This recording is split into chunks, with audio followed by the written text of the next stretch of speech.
If you are starting a vertical farm and don't know where to begin or which technology would suit your needs, then reach out to the experts at Cultivated. As indoor farm brokers, they help connect you to the right technology and ensure your project is successful. Best of all, their service is free because they work on behalf of their partners. Visit cultivated.com to learn more. And that's spelled cultivated.com, or click the link in the show notes. So we got into what's called, low stress training, plant training techniques, tying things, but trying to figure out how could we do that with robotics and not having to rely on that manual operation so much. So what we came up with is a system that will automatically train a plant to grow sideways, horizontally. Essentially what it does is it tricks the top of the plant.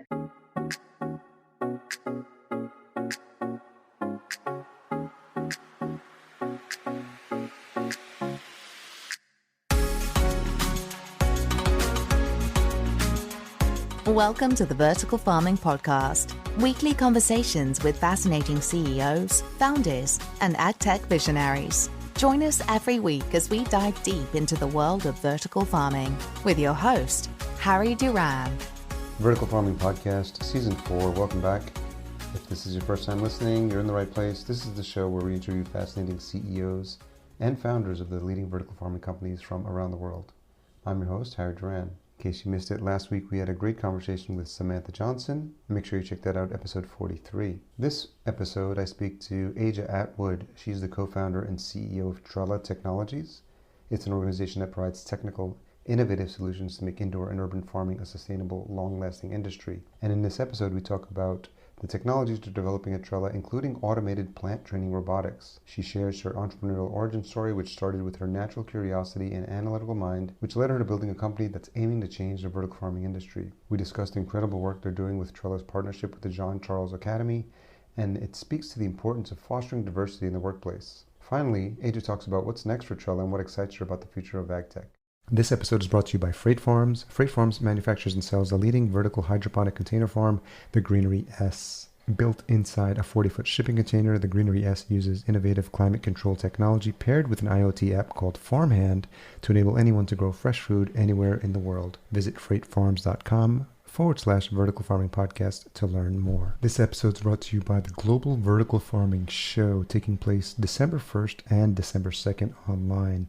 It's a trailblazing global event bringing together the complete vertical farming value chain to explore the market, introduce brands, and make new connections. Learn more at verticalfarmingshow.com. So Aja Atwood, co-founder and CEO of Trella Technologies, thank you for joining me on the Vertical Farming Podcast. Thank you for having me.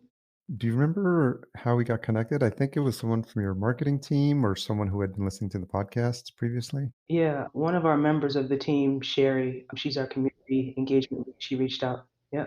How about yourself? What's been your journey with the podcasting world? How do you listen or? Yeah, I enjoy listening to podcasts a lot. In 2020, we did, on my personal brand, on my personal channel, I did a podcast where I interviewed some people in the industry, in the cannabis space, which is where I was focused a lot more at that time. And it went really well. I enjoyed doing it, but it's a lot of work, Yeah. Harry. So I give it up to you for doing all the editing and the processing and the finding of the guests. There's a lot to it. So.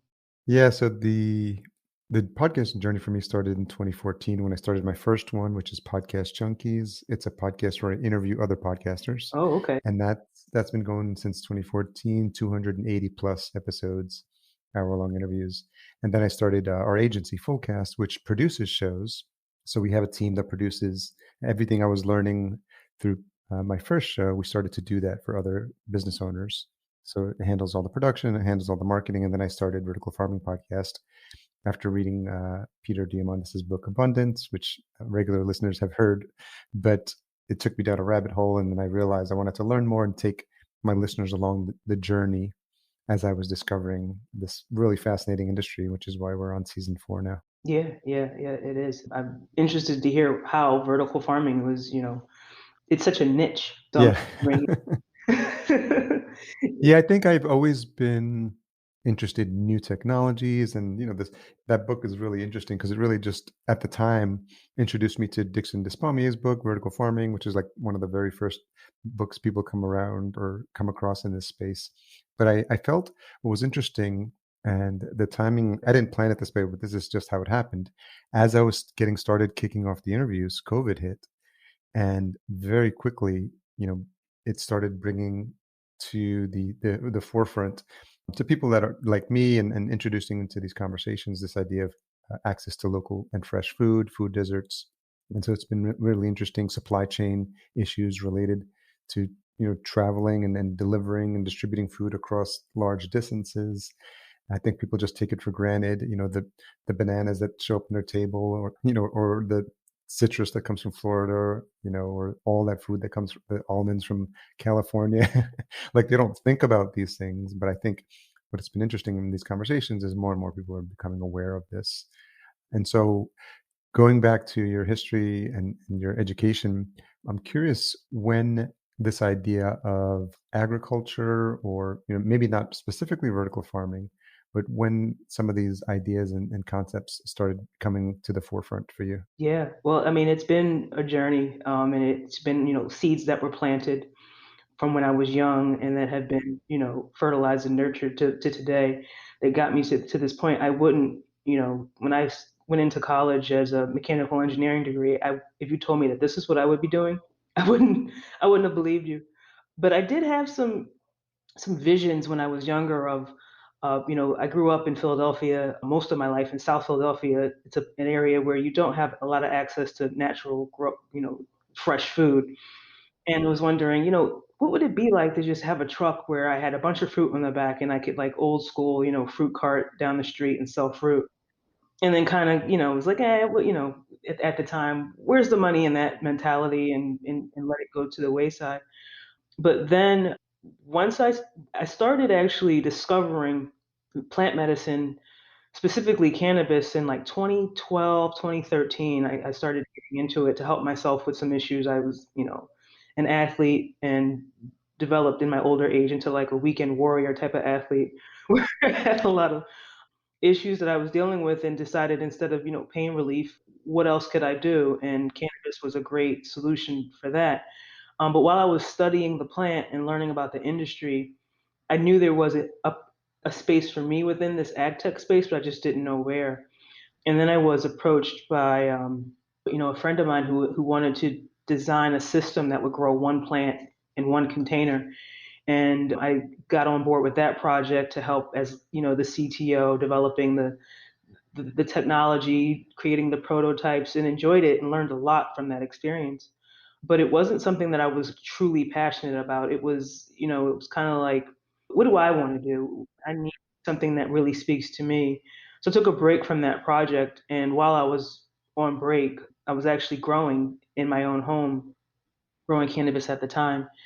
And also my corporate life. I mean, I was in corporate America for about 18 years. Yeah, me So too. yeah, so I traveled a lot at the time. So trying to keep up on top of my plants was a little bit of a hassle. I found solutions online, like a lot of people do, to help with the light control and doing feeding the water, and checking pH levels. Those things could be automated. This is like 2015, 2014, 2015 timeframe. But I couldn't figure out how to control the shape of the plant. And when I would go away and come back, it would be, out of control, growing in All light. over the place. Yeah. So it was a problem that I had. And then I wondered, is there a way to come up with a solution for this? And that's what started Trella Technologies. But before we went, full fledged into Trella Technologies, I thankfully ran into an angel investor who said, before you spend a lot of energy on this, make sure that there's an actual need. So I took a pause and did like a 6 week just deep dive into vertical farming. And time after time after time after time, I just saw that there's a need for it. Indoor farming, vertical farming, we definitely need to move this industry forward.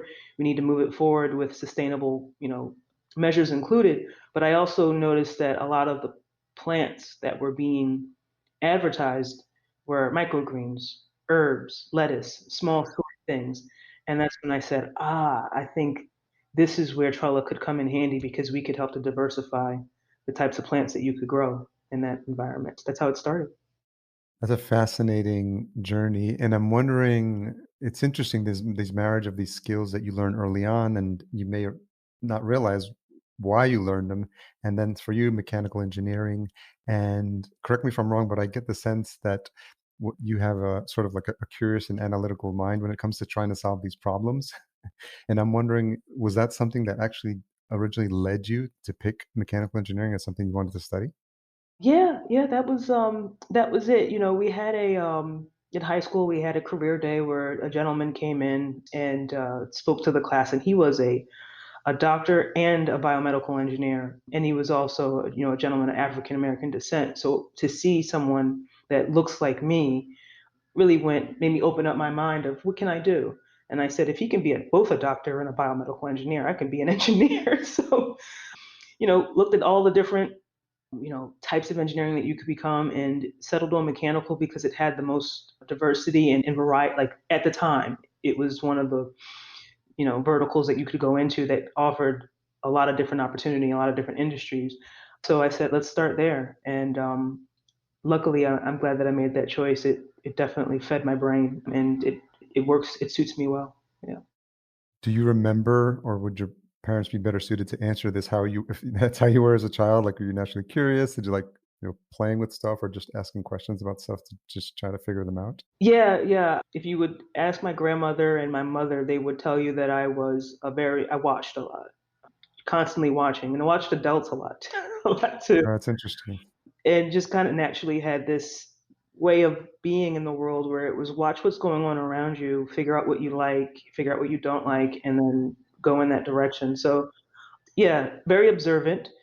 And also, at the time, my mother was a single parent, and when something would break in the house or something needed to be repaired, it was, hey, it's you and me, sis, let's get it going. So, you know, we would figure it out. And, you know, then it's such a great time to be alive because now with the internet and YouTube and Google, you can teach almost anything if you have enough patience and you really want to do it. So, you know, this is the time. If you're curious or you like to try new things, the world is open for you right now. Yeah, yeah, absolutely.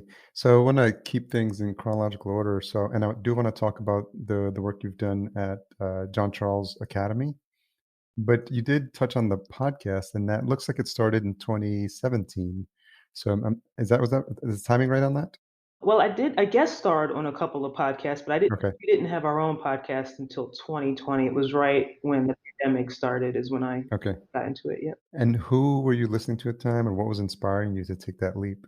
Wow. Well, trying to think. I listen to a lot of talk radio. Some of those individuals have some podcasts. There's an individual by the name of Karen Hunter that I listen to a lot on Sirius XM. But who really got me thinking about it was my brother, my younger brother, who's a lot more into social media and kind of what's going on. And he's also a great supporter of mine and, cheers me on. And even though he's younger, coaches me, coaches me up, and he said, I think this is something that you could possibly do. And him and him did hard a little bit, and then decided to take him up on it. And I think it was really during the time where we were in a pandemic and we couldn't really talk to people.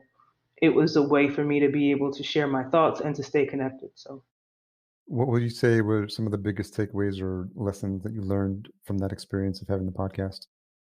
I would say I enjoyed it. There's a lot of work to it, however, and I think if I were to do it again, it would be a lot more well thought out and planned in advance. We kind of did it, maybe with 2 weeks prior, we'd know what was coming, it would cause a little bit of anxiety and an exhaustion from trying to get things. I know that feeling, yeah. So I would say better planning would have been one of the things that I learned. And then the other is to keep, make sure that you have a lot more guests. I think when we did it before, there were some episodes without a guest and some episodes with guests, and I enjoyed the one with guests a lot more, so I would do that on the next go round. I don't know how the experience was for you, but what I've noticed is with my original show and with this show, having this opportunity to meet people that, if it not for the podcast, I wouldn't have met before, and I love the idea of like long form conversations as a way to get to know people a little better because, a 15-minute chat or, in the past, I'm dating myself, but when you would see someone on the news or a special or a talk show, you get to hear them for like 5 minutes and you don't really understand. Like they just tell you, they put their best foot forward. But I think getting to have at least in this long form conversation with people really helps you connect with them on a more human level. And I'm wondering if that's something that you found through some of your conversations as well. Yeah. I enjoy the longer podcasts to listen to. The ones that are a little bit shorter, I tend to just, either go past or not really get into it because I feel like I'm going to be gypped. It's not going to be the full complete picture. It'll be out of context. So to be able to listen to it in long form is great. And then I also find personally, this is something that my team has been working with me on is trying to do, social media. And there are things like TikTok and these short form videos where they're like, we just want you to say something in 30 seconds. And I'm like, I don't say anything in 30 seconds. I hear you. I hear you loud and clear. I'm 51, so I have it and I turn it on or I log in and then I very quickly log out. I'm just like, nope. Yeah, this is way too much for me. Yeah. And so, yeah, I have a hard time creating content in really short snippets. I rather it be long form. I do find it amazing, and I found this out that my ability to talk and on a podcast lends itself well to what I'm doing now because I like to speak. I like to talk to people, and now we're using more and more video just because of tools like Squadcast. But in the past, you would just use the audio, and I think as people that create content or business owners that need in the beginning to wear all the hats, you quickly realize, do I like writing? Do I like doing quick short videos? Do I just like speaking? And so finding that fit for you, I think is helpful to figure out where you naturally like feel at ease. And it's really important because I think in the beginning, like when, especially as business owners, you're like, oh, you're supposed to be blogging. And I'm like, I don't like writing like these long blog posts. That's what marketers are for. That's what copywriters are for. Yeah. And that was, when we first started out and we had a very small team and had to do all those things. I struggled with writing. I much rather speak. Even, on Slack, they have that audio like version now. And I'm like, yes, audio. So, Yeah, or this we all have our friends that like I was just telling my partner this morning who have a preference for leaving those even Facebook messages, right? Some people like the quick, even the SMS. That's another form of communication, right? Like kids are breaking up nowadays via text messages. yeah. No, and my friends and family, they know I'm short with my texts, but if you want to pick up the phone and talk, that's when we can really get into it. So, yeah, yeah, I feel you. So talk to me a little bit about John Charles Academy for folks that may not be familiar with it. Yeah. Jean Charles Academy, the new school, just started this year, founded in 2019, but we're in the crux of our first school year. It's created and founded by a woman, Nikia Navarro, who also heads up a nonprofit organization called Building Audacity. And Building Audacity is, kind of the umbrella, and Jean Charles Academy is under that. But the goal of the school is to teach differently, think different, come at this education aspect from a different approach. It's really centered around Black and Brown individuals that are looking to learn different languages. So if you are, fluent in Spanish, making sure that there's a teacher in the room that can teach you in your primary language and then supplement you with English. The students that attend are from all different types of backgrounds. Some of them can afford the school, some of them cannot, but no one's turned away. So a lot of the funding is, it's a nonprofit, so there are people that are, you know, partnering up and donating money to help with education. And it's in a location in Lynn, Massachusetts, where there's not enough schools. We need more schools. So it's filling that need as well. One of the cool things about the John Charles Academy, Nakia, she reached out to me, I think it was late 2019. And I met her previously, but she saw that I was, doing AgTech hydroponics, and she wanted to create a hydroponics lab in the school. So we were able to identify and find some equipment, bring it into the school, get it set up. So we have about 5 and eventually 6 different stations, we call them, that are different types of, grow towers or NFT racks, all different types of equipment. And we're, we're testing with them and growing with them, but we're also teaching, and the students get a chance to interact with all that equipment. And it's been interesting. It's been really interesting and fun to see how they respond and react to something like this. What's been the most interesting aspects? I mean, and there's a lot of fun things that happen when you introduce some of these topics, some of these technologies to young minds who are open to discovering things like this. And what were you seeing as you were introducing these and teaching them these topics? Well, what's interesting is that there are some youth, some children, and this goes all the way down to like kindergarten, first grade, that already know the importance of growing their own food. So that I assumed before that there would be a lot of having to teach the importance of why are we learning all of this stuff. But the parents, have already started some of that stuff. I would say maybe 25% of them are already aware of the importance, and then it's the 75% that we're working with, but they get it. They see what's going on around them. Children are not, they're not blind. They understand the importance of these things. So the bulk of them are extremely interested, which is great. The thing that's been interesting though is that a lot of them don't like vegetables. They love fruit, love the fruit. Vegetables, not so much. So when we talk about growing, lettuce and kale, you kind of get a, but what we decided to do was to allow each student to have their own plant. And we have their towers, let us grow towers. Maybe some of your listeners have seen or heard about those. You can get, that you can get them 36 count plants or 24. So we have a few of those at the school, and we were able to dedicate one little spot per student. So each student has their own plant. They planted it, they come in, they maintain it, and then it's time to harvest a little bit and test it. And we did that just a couple of weeks ago, and a big bulk of them actually were like, I like it. And I'm like, okay, thinking to myself, you like it because it's yours. And, they're taking it home to their parents. And then, last week, I hear some of them saying that their parents made some things with it, made some salads. So Wow. for me, it's been nice and cool to see how some kids that were kind of like, that are now saying, yeah, I want to eat more. Like, can I take more off my plant? I'm like, no, we have to let it rest. It only has 3 leaves left. We have to leave it so that it can recover. That's funny. Did they get to name their own towers as well? They get to name their own plants. So some of them have Okay, decided to name their plants. It's been fun. Their plants named Michael, Elmo, that's funny. Oscar. So That's cute. yeah, it's been fun. But it's interesting what it teaches them, this idea, planning, care, nutrition, taking pride in things that they've created, and also this idea of supply and demand, on a really tiny scale, but like that simple concept of like, no, you can't like take all the leaves because you need to give it room to grow and rest. And so it must be fascinating. And I don't know if you thought of all these things, but just all these little lessons that they learned just from maintaining and being responsible for that one tower. Yeah. No, it's been a learning experience for me as well. This is the first year, so we're working through the curriculum and kind of, adjusting it on the fly as we need to. And sometimes the students will say something or ask about something that wasn't on the game plan, but I say let's just let them lead and and go in the direction that they take this class. So a lot of interesting questions.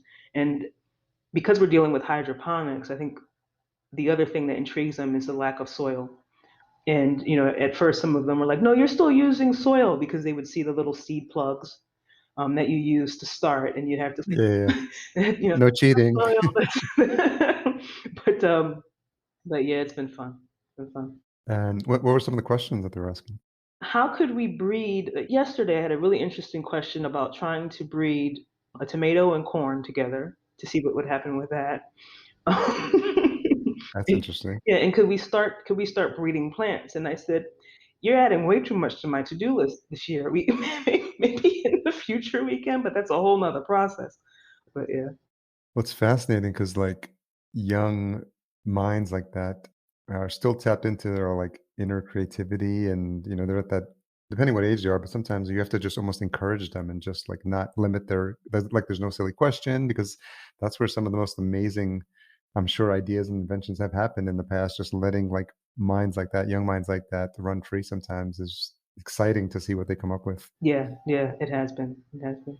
So talk to me about the it sounds like you created or invented something to help with the to handle or address limited space in terms of which you have to grow. So is that tied directly to Trella? Yep. Or okay, can you talk a little bit about the origin story there? Yeah, sure. That's a product that we it's called Trella Grow LST. So it's under Trella Technologies. It's patented. Just got our patent in January of 2021. When I was dealing with that problem, back in 2016 of trying to control the height of the plant, we were trying to figure out how can we automatically, when I'm not there, I could keep my lights at a certain height and I'm done. I don't have to like worry about it anymore. It's not going to grow into the light. So we got into what's called, low stress training, plant training techniques, tying things, but trying to figure out how could we do that with robotics and not having to rely on that manual operation so much. So what we came up with is a system that will automatically train a plant to grow sideways, horizontally. Wow. Essentially what it does is it tricks the top of the plant, and it's all by light, so there's no like genetic or chemical violation of the plant. It's just the plant is going through a green ring. And if anyone would like to see what this looks like, because visuals really help, you could go to our website at trella.io, trella.io. And we'll be sure to have links to all that stuff in the show notes as well. Yeah, great, thank you.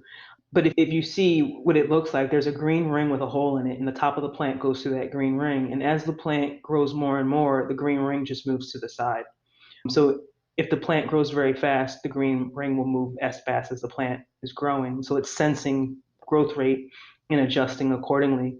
So what it does is during that vegetation phase, it trains the plant to grow from one side to the other.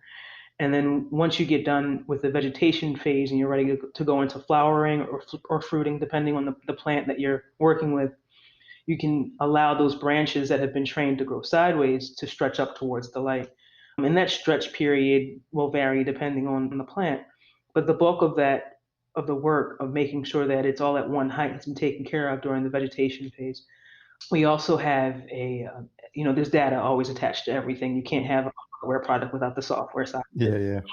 So Of course. there's an app that is tracking that growth rate so that you can see how fast your plant's moving, but it's also tracking temperature, humidity, and CO2. So we can see if there's any correlation between your environment and how fast your plant grows. And we're also testing correlations on how fast plants will grow with how often you interact with it. So if you go in and you prune and cut a lot of leaves, which you don't necessarily have to, but if you want to do so, will your plant slow down, and how much, and how long will it take to recover? So we can track all of that with the app, which is pretty cool. Okay, lots of questions here. But the big one is talk a little bit about your thought process, or how, I'm just curious kind of like how your mind works, but like what starts to click, or how do you think about a problem like this? And maybe some of your obvious experience in mechanical engineering, and who did you work with to sort of brainstorm this at a high level, and then think about how you would actually put this into a viable working model? Yeah. Well, so when I thought of the idea, I got together with my co-founder, Andres Chamorro. We call him Dre. He's a mechanical engineer as well. We went to school together at Northeastern University, had a couple of classes together, worked on some other projects post-college, and we work really well together, especially with brainstorming.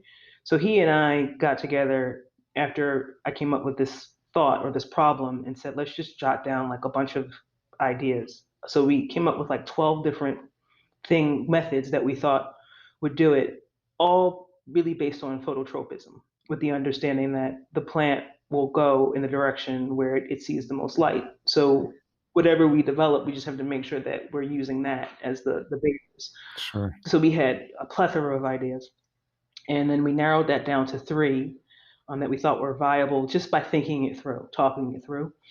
And then with the three, we decided to build like a pseudo prototype that had elements of all three, so we could try to figure out which ones made more sense. And we did that with no automation, no robotics. It was just really training it by hand, but doing it a certain way to see whether the plant would respond properly.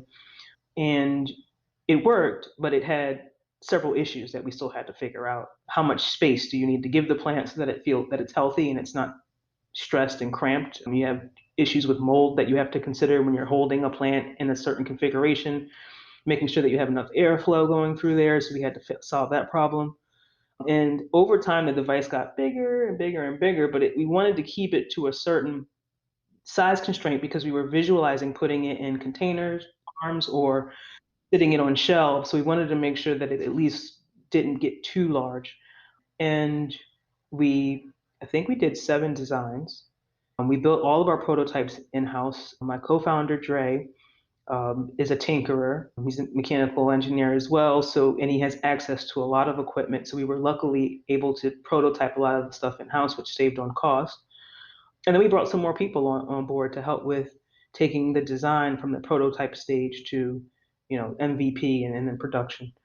So it's been a while. It's been a while, yeah.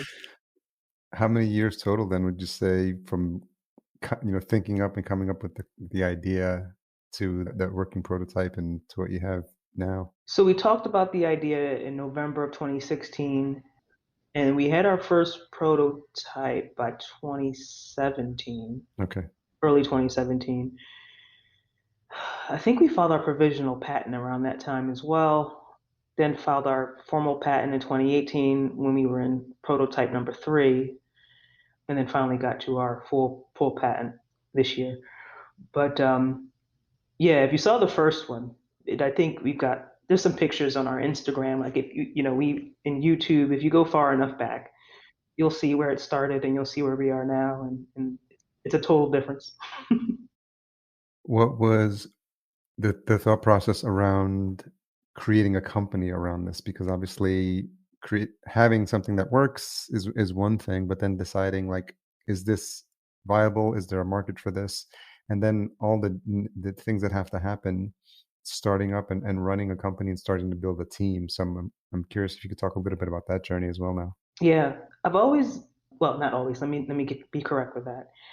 Around the age of 30, I got the entrepreneur bug. What book did I read? No More Mondays or something like that. Like one of those books. Yeah.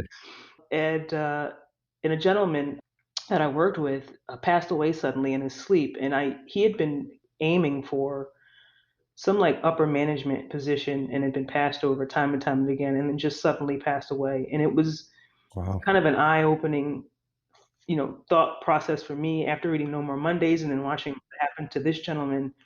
And I said, I got to figure out how to take my life's direction in my own hands and to think a little bit bigger. So at that point, I knew me working for a company was not going to be my end all, but it would be what I would have to do to get to that point. So I did a lot of side projects with other companies. I had my own software trading company. It was a little thing that I put together, but it was a way for me to figure out what does it take to at least have a business.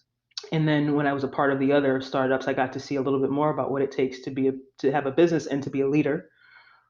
And I was working with a coach who understood where I was trying to go, so helped me to develop my, self-talking, getting my brain together, and then figuring out how to be a good leader and how to manage. And then once I felt that this was something that I really wanted to do, I just created a plan of escape. I call it escaping out of corporate America. Yeah, the Matrix. Yep. And was able to do that April of 2019. So it hasn't been very long, but yeah, that's what I think pushed me in this direction. That I have a lot of different ideas. I want to be a good leader. I want to create a company where people are thrilled and excited to come to work. They feel like it's a part of something. It was almost like I'm trying to create something that I never had.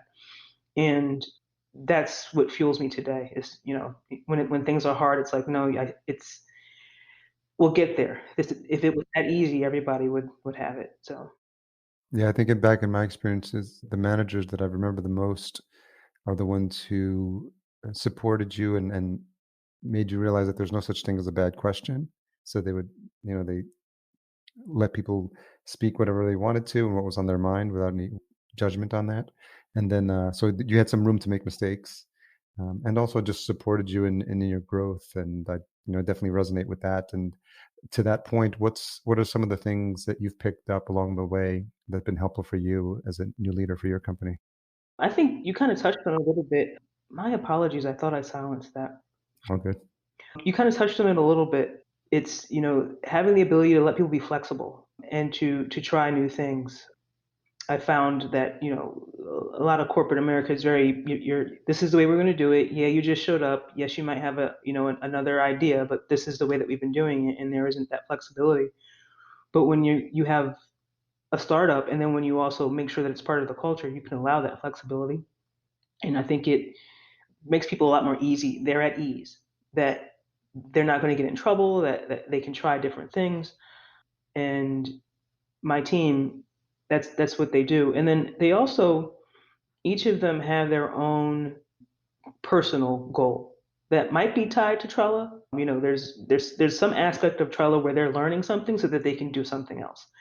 And I think some companies might say, ooh, you don't really want, you want people that are going to be dedicated to the company, from year over year over year. And I'm like, no, I want them to be dedicated to their craft and their skill set and what they like to do. And then I hope that they can give that value to Trella for however they feel fit. That amount of time is the amount of time they want to give it. And then they're free to move on to something else, because I think it allows them to really get into Trella and to learn and be creative, knowing that they can take whatever they're learning somewhere else if they decide that that's what they want to do. So Yeah, what's interesting about that is this is a complete paradigm shift, like the old way of thinking. Like, back in the day, if you got to work for the same company, like you can work for IBM for your whole life, or GM or something, Boeing, and like you were set for life and you had the pension. But I think what's been a wake-up call, especially with COVID and remote work, and thinking about like this new generation, how they respond to this 9 to 5 box and this 40 hours a week box, and as managers and business owners adjusting to that, like this new reality of this is the workforce. And so there's a mix of that.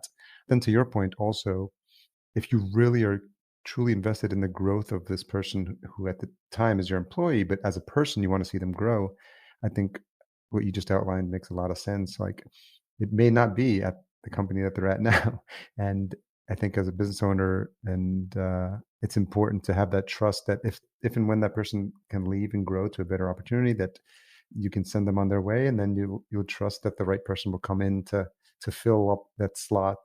That's a good fit for your company. yeah, that is, I think having there's so many people in the world, and especially now when you can work with people all over the world, you'll find someone. Everyone's can be replaced, including the CEO, including me. Will it have the same flavor? Maybe not, but I could be replaced. So, you know, let's work together while we can, and while we want to, and then when we decide we're not having fun anymore, we'll move on to the next thing. Very good. What's the response been since the product's been introduced to the market? So the response has been like it's like one side versus we have a pretty wide spectrum where people are like, wow, I've never seen anything like that before, and it's like one of a kind. Wow, and they understand that this isn't just about growing in a container, but it's where else could we grow? We could grow in space. We could take this onto railroads where you have rail cars that are growing food while they're moving, growing food in transit. So a lot of people see when I explain it to them, they see how big this could possibly be. And then on the other side of things, it's I like doing it by hand. Okay, like we're not for everybody, and it's not priced for everybody. It's priced for people who are doing this at scale to some degree, and also are working with certain types of plants that have that revenue generation that makes it worthwhile. Yeah, that's a But good if point. you're just growing tomato plants at home because you enjoy the process of growing tomato plants at home, this isn't something that's for you. And I think we have to get better as a company at explaining who our target customer is. And we've luckily been able to bring some people on board this year to help us with that. And then I saw that you also have a WeFunder page, so you're looking to crowdsource some investment as well. Yeah, yeah. We have always been supported financially by the community. when we started out, it was myself and my co-founder who bootstrapped and, put the money up for the start. And then we did an Indiegogo campaign to raise a little bit more money. So that was, mostly friends that knew us. And we did a crowdfunding campaign to get a bulk of the money. We raised about 360,000 on that round. And then we're opening it up again for our next round on WeFunder. And, you know, that's one of the things that I like about crowdfunding is that it really allowed us to do two things at once to test the market. A lot of our investors are a lot of our customers are our investors. So not only were we able to find money capital, but we were actually able to, find the market and to prove that part of the concept. So it's worked out really well for us. Moving forward, will we only do regulation crowdfunding? I would say no, but I would always like to have regulation crowdfunding open so that people in the community can be a part of our journey. Yeah. So, what do you see as the opportunities going forward when you look at the experiences and conversations and connections you've made up until this point? What has you most excited when you look out for the next 2 to 3 years for Trella? Well, I think what has me most excited is that we talked about this a little bit, the momentum in the vertical farming space, the pandemic, and that people are a lot more aware about it because prior to this, it was not a lot of people really thought that this was important or was, had a lot of opportunity from a financial or investment perspective. But they see it now. And there are a lot of people that are out there working on solutions that we could partner up with and that could couple and supplement what it is that we're trying to do. I shared that vision that I have of growing food in transit. And in order to do that, you need to, automate several things. Automating the plant training and maintenance aspect is something that Trella can help out with, but we're going to need to find individuals that are developing those container systems and that are automating other things, and they're doing it. There's lots of options out there now. So what's exciting to me is that, when we thought about this back in 2016, 2017, and we pictured, growing something on a spaceship or in a rail car, we were like, wow, that's a huge system, like the whole thing, picturing the whole thing. It's a lot. Sure, sure. And, part of me said, there's other people working on this. We will just have to find them. And sure enough, there are a plethora of other people that are working on the solution. So what's been great is we are now starting to find those individuals and see synergy from nonprofit organizations, educational institutions, universities, and even just communities as a whole. We have a Native American tribe that's interested in using our technology for what they're doing in Montana. So it's it's going to be crazy to see where this goes in the next 2 to 3 years. Can you highlight one, two of the partnerships or companies or other groups that you've had some success working with? Yeah, well, we have a few. We call them our R&D partners, and they are basically just individuals who are looking to help us test the product to figure out how many different types of plants can we grow with this thing. So right now we're developing partnerships with the University of DC. They have an urban ag department there. And we were able to go out and meet with them, talk about what we're trying to do. They loved the idea and putting some units together for them for early 2022. I also talked about the tribe, it's the Chippewa tribe, Turtle Mountain Band, and I had a chance, they're doing something in Montana, but when we first started talking, it was North Dakota. So I had a chance to go out there and to speak with them and find out what they're trying to do. And they're excited to get their hands on our units. We've had testing done with some hemp farmers local to Massachusetts. One farm called Terrapin Farm, who's owned by, we call her, she's an activist. She's like one of a big activist in the cannabis and hemp space here in Massachusetts. And, she's been really great. These R&D partners like Linda, they give feedback on not just the product, but also on the potential of like what you can do with this type of stuff. So they're willing to, share their network and all types of stuff. So it's been really great to work with these R&D partners. And as I say to everybody, this is something new. It's never been done before. It's ready for the market, but it can be so much more. And we want to work with people who want to test it, try it out, give us some feedback so that we can tweak it and make it even better. That's very exciting.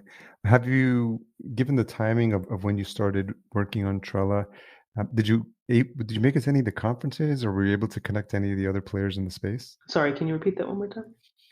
Just given the timing of when Trella started, and obviously the pandemic timing threw a lot of things in disarray, but were you able to attend any of the AgTech conferences or vertical farming conferences? I haven't been to any of the conferences since the pandemic started. I will be going to one in December. It's actually a cannabis conference in Chicago, NECAN. It's called NECAN, and it's the Northeast Cannabis. I don't want to mess up saying the Yeah. acronym the right way, but We could look it up. yeah. And prior to that, like 2018, 2019, we hit it hard on the streets. We went to Okay. a lot of events. We did some trade shows, mostly in the New England area.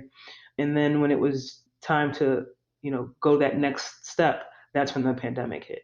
And it actually caused us to have to change our manufacturing approach. So we spent a bulk of 2020 and some of 2021 adjusting how we were going to manufacture these things. So that took precedence. And now that things are getting, things are opening up again. I won't say back to normal. Things are opening up again. It's time to get back out there. Yeah.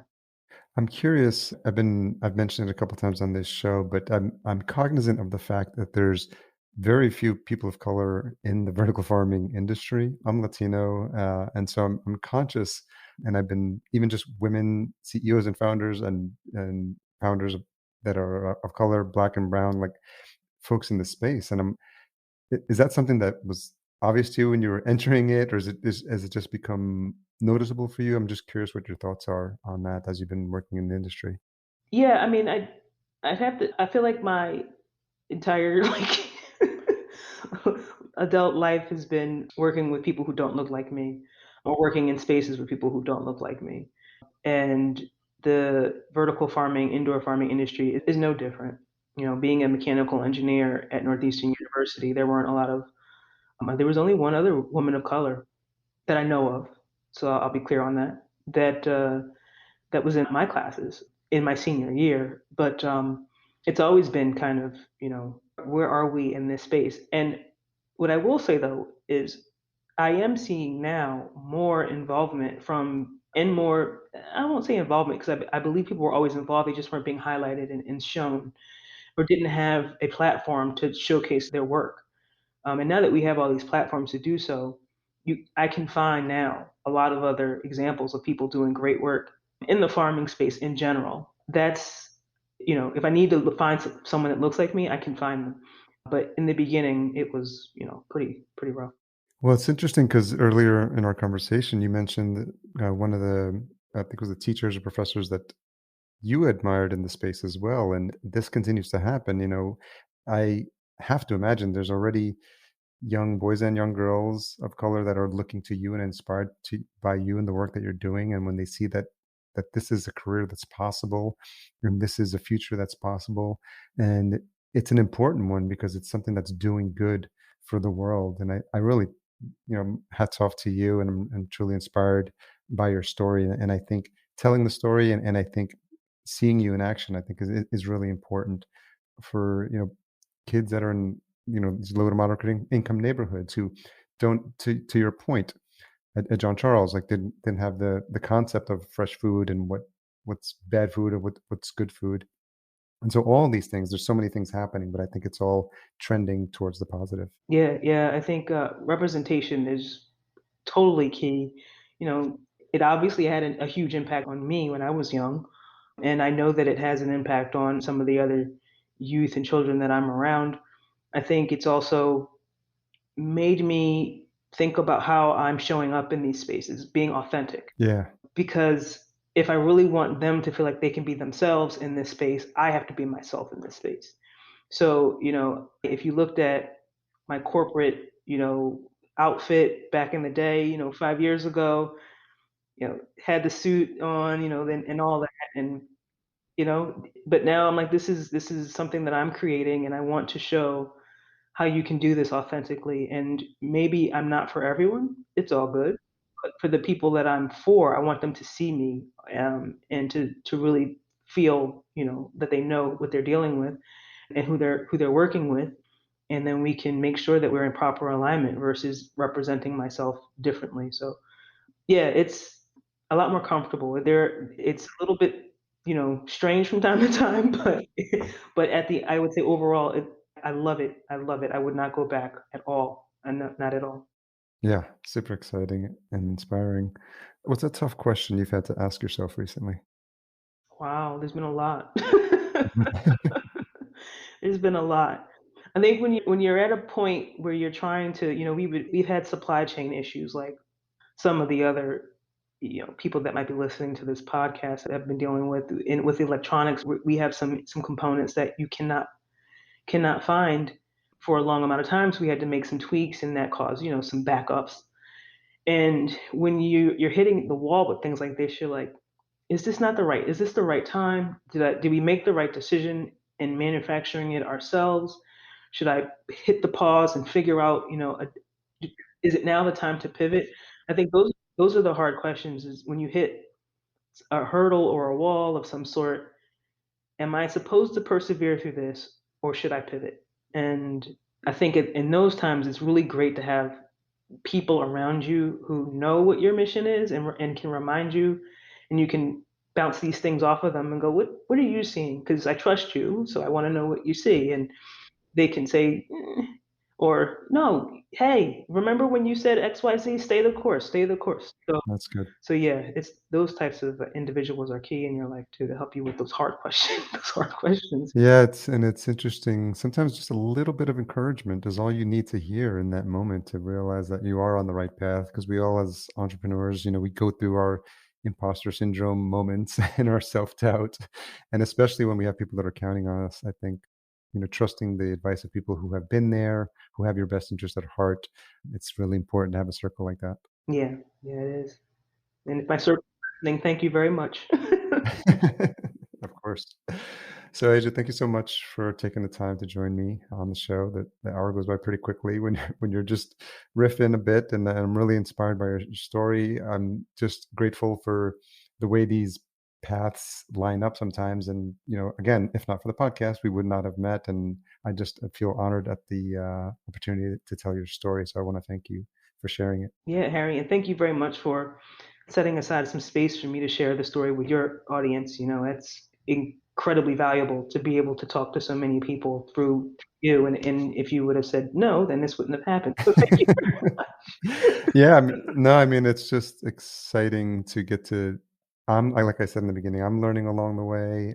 So I have the sort of enthusiasm of a child sometimes when I hear about this stuff. I'm like, oh, this is really cool. Like, this is exciting what you're doing, and I want that to be carried through to the listeners as well. So I do appreciate it. Where's the best place for folks to learn more about Trella and to connect with you? So you can go to our website, trella.io.